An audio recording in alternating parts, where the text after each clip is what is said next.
بول رہے ہو صحیح ہے.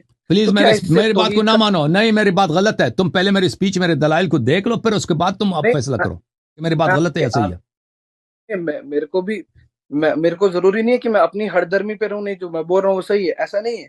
میں آپ کی بات ایک سیکنڈ کے لیے مان بھی لوں کہ آپ نے جو کہا وہ صحیح ہے، لیکن پھر بھی اس سے کیا آپ کو نہیں لگتا کہ توحید کے کنسپٹ میں خلل آ رہا ہے؟ کیا توحید یعنی ایسے اللہ ایک ہے. ہاں اللہ ایک ہے، اس میں تو اگر آپ نے مجھ سے مدد مانگی ہے، اللہ یاری صاحب 50 روپے دے دو، بس کا کرایہ نہیں ہے، میں آپ کو دیتا ہوں 50 روپے دے دیتا ہوں. یہ آپ توحید میں کہاں خلل پڑ گیا بھائی؟ آپ ہندو بن گئے.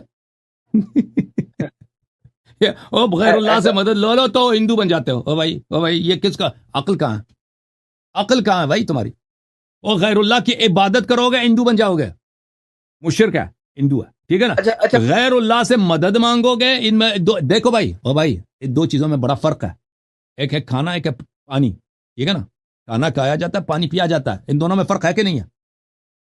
ایک چیز بالکل ہے ہے. دن، ایک چیز ہے رات. او بھائی ان الفاظ کے بڑے اہمیت ہیں. آپ کہتے ہیں رات کا مطلب ہے رات، دن کا مطلب ہے دن، ٹھیک ہے. شیطان کا مطلب ہے شیطان، اللہ کا مطلب ہے اللہ. یہ الفاظ اچھا سن لو بھائی، الفاظ مفاہیم کو پہنچاتے ہیں. الفاظ کی اہمیت ہے. عبادت اللہ کے لیے مخصوص ہے بھائی. سن لو بھائی، جیسے ہم کہتے ہیں اللہ، شیطان، یہ ایک نہیں ہے. الفاظ کی اہمیت ہے بھائی. الفاظ ہی ہیں تو ہم ایک دوسرے سے بات کر سکتے ہیں. اللہ اور شیطان ایک نہیں ہے. عبادت اللہ کے لیے مخصوص ہے، مدد اللہ کے لیے مخصوص نہیں ہے. مدد آپ شیطان سے بھی، شیطان تو خیر ملعون ہے، ہمارا دشمن ہے، وہ ہماری مدد نہیں کرے گا. مدد آپ حیوان سے بھی لے سکتے ہو، گدے سے بھی مدد لوگ لیتے ہیں. گاؤں میں چلے جاؤ نا، سارا کام ان کے گدوں پہ، خچروں پہ چلتا ہے. جناب کتوں سے پھر لوگ تو مدد لیتے ایسے ہیں بھائی. آپ گاؤں میں چلے جاؤ نا، وہاں بہت خطرناک کتے ہوتے ہیں ان کے یہاں. کتوں سے لوگ مدد لیتے جناب ہیں.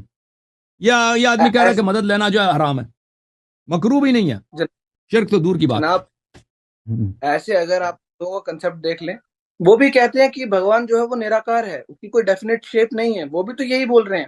وہ کہہ رہے ہیں ہم اس کو پوج نہیں رہے ہیں، ہم اس کے نہیں، ہمیں پتہ وہ ہے گاڈ کافر ہے ایک. بھائی، وہ کافر ہے. ان کے کفر کے بہت سارے دلائل ہیں. ان کا جو ہاں ان کا کانسیپٹ ہے، وہ بتوں کی نہیں نہیں پوجا نہیں کرتے ہیں، بتوں کی نراکار عبادت کرتے ہیں. وہ بت کے سامنے سجدہ کرتے ہیں. اس کا وہ شرک یہ ہے. ٹھیک ہے. ہاں، بت کے سامنے نہیں وہ ان کے بت جو ہیں وہ باطل ہیں.